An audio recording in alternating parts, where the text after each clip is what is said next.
After testifying at the Senate impeachment trial, NBI Director Melvin Matibag is now the subject of scrutiny after his alleged multi-million peso property in the U.S. surfaced. May live report mula sa Senado, si Dexter Ganibe. Dexter, ano ang detalye dito?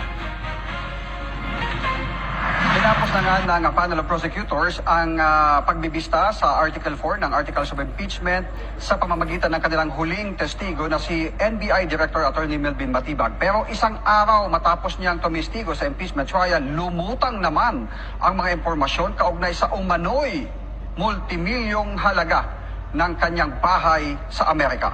Okay. Yan ang larawan ng harapan ng umano'y bahay ni NBI Director Melvin Matibag sa Baldwin Place, Stevenson Ranch sa Los Angeles County sa California. Lumutang ang detalye nito isang araw matapos niyang tumistigo para sa Article 4 ng Articles of Impeachment laban kay Vice President Sara Duterte.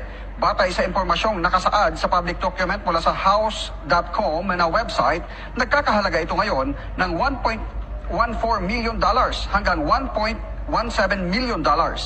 Kung susumahin sa halaga ng Philippine peso sa kasalukuyang 61 pesos na dollar exchange rate, nasa 69.6 million pesos hanggang 71.9 million pesos ang halaga ng nasabing